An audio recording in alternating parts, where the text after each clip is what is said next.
Pemirsa, sejumlah negara barat telah mengakui kedaulatan negara Palestina, tapi belum dapat menghentikan serangan genosida Zionis Israel terhadap Palestina. Indonesia diharapkan dapat menekan PBB untuk memberikan hak keanggotaan penuh kepada negara Palestina, seperti yang disampaikan oleh mantan Dubes Republik Indonesia untuk Austria dan PBB, Darmansyah Jumala dalam program Primetime News. Flashback pada tahun 60, itu pernah Indonesia yang diwakili oleh Presiden pertama kita, Presiden Soekarno, bahwa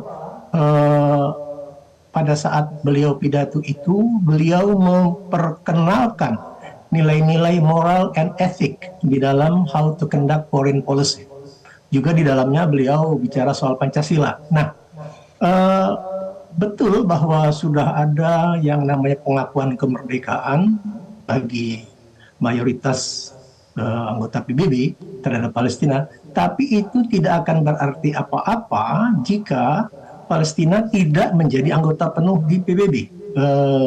Di PBB itu sendiri ada yang namanya hak veto yang sampai saat ini masih dipegang oleh Amerika Serikat sendiri yang belum mengakui. Oleh karena itulah saya kira tugas Indonesia, ya mungkin saja Bapak Presiden sudah memikirkan ini untuk disampaikan dalam pidatonya, bahwa dalam membantu Palestina kita tidak bisa hanya mengandalkan hard power. Tidak bisa, karena bagaimanapun mereka masih di Israel masih didukung oleh beberapa negara. Tetapi pengakuan kemerdekaan Palestina oleh mayoritas negara dunia di dalam deklarasi New York kemarin itu sudah memberikan semacam legitimasi politik dan moral kepada Palestina untuk menjadi anggota PBB dan negara merdeka penuh. Nah, disinilah saya kira nilai-nilai yang disampaikan oleh Bung Karno saat pidato tahun 1960 itu masih relevan karena beliau menyampaikan bahwa politik dunia ini tidak hanya beres, tidak hanya selesai hanya oleh karena ideological rivalry, persaingan ideologis, tetapi juga diselesaikan dengan namanya moral dan ethic, and ethic platform. Pak Jumala, mau saya potong? Ya.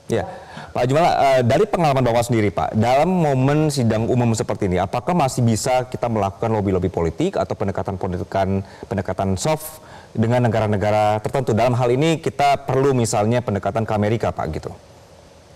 Oh tentu saja, memang pertemuan di PBB itu gunanya adalah tempat perhelatan yang sangat besar, tempat di mana para pimpinan dunia mengadakan lobby dan pertemuan dan konsultasi. Baik. Saya kira sedang umum itu sendiri tidak segalanya.